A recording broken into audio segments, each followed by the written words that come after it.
प्रत्येक मनुष्य का अंत निश्चित है। परम पिता ब्रह्मा जी के विधान के अनुसार जो प्राणी इस पृथ्वी पर जन्म लेगा उसकी मृत्यु निश्चित है, चाहे वह सामान्य मनुष्य हो या किसी युग में जन्मे नारायण अवतार। भगवान विष्णु के धरती पर कई अवतार हुए हैं, जिनमें से एक भगवान श्री राम भी हैं। प्रत्येक मनुष्य की मृत्यु का एक निश्चित समय होता है।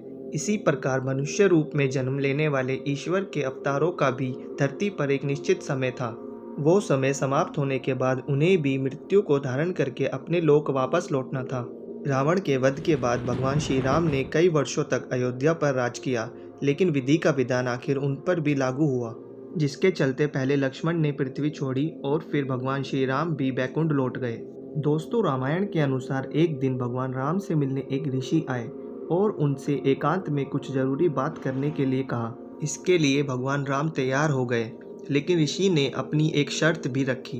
उनकी शर्त यह थी कि उन दोनों के बीच बातचीत के दौरान अगर कोई वहां आ जाए तो उसे मृत्युदंड दिया जाए। श्री राम ने भी प्रतिज्ञा ली और लक्ष्मण जी को जिम्मेदारी सौंपते हुए कहा कि उनकी बातचीत के बीच कोई भी विघ्न ना पड़े, और श्री राम ऋषि के साथ एकांत स्थान पर चले गए। दरअसल भगवान श्री राम के साथ जो ऋषि बात कर रहे थे वो विष्णु लोक से भेजे गए कालदेव थे, जिन्हें पृथ्वी पर भगवान को यह बताने भेजा था कि उनके जीवन के उद्देश्य अब पूरे हो चुके हैं, धरती पर उनका समय पूरा हो चुका है। दोस्तों, यह बात बाहर खड़े लक्ष्मण को पता नहीं थी। वह द्वारपाल बनकर बाहर पहरा दे रहे थे ताकि कोई भी कक्ष में प्रवेश ना करे। इस बीच ऋषि दुर्वासा वहां अचानक आ गए और प्रभु राम से मिलने की बात करने लगे। जब लक्ष्मण ने उनसे विनती पूर्वक मना किया तो दुर्वासा ऋषि क्रोधित हो गए और राम सहित पूरी अयोध्या को श्राप देने की बात की। यह बात सुनते ही लक्ष्मण ने उन्हें रोका। लक्ष्मण ने सोचा कि अगर पूरी अयोध्या को श्राप लग जाएगा तो अनर्थ हो जाएगा। इससे बेहतर है कि मैं स्वयं ही मृत्युदंड स्वीकार कर लूं। इस बारे में सोच विचार करके लक्ष्मण उस कक्ष में प्रवेश कर गए जहां श्री राम और उस ऋषि के बीच बातचीत चल रही थी। तब लक्ष्मण ने श्री राम को पूरी बात बताई।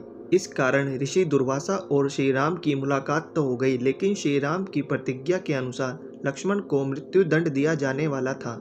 इसलिए राम ने लक्ष्मण को देश से बाहर जाने का आदेश दिया, क्योंकि उस युग में देश से बाहर निकल जाने को भी मृत्युदंड के बराबर ही माना जाता था। ऐसे में लक्ष्मण ने सरयू नदी के अंदर समाधि लगा ली और अपना शरीर त्याग दिया। इस प्रकार लक्ष्मण जी का अंत हो गया। इसके पश्चात भगवान राम भी लक्ष्मण के बिना एक पल भी नहीं रह पाए और वह भी अपना राजपाट अपने पुत्रों को सौंपकर सरयू नदी में समा गए, और इस प्रकार भगवान श्री राम भी बैकुंठ लौट गए। दोस्तों, आज की वीडियो में बस इतना ही। वीडियो अच्छी लगी हो तो लाइक करें, अपने दोस्तों के साथ शेयर करें और हमारे चैनल को सब्सक्राइब करें ताकि ऐसी वीडियो आपको मिलती रहे।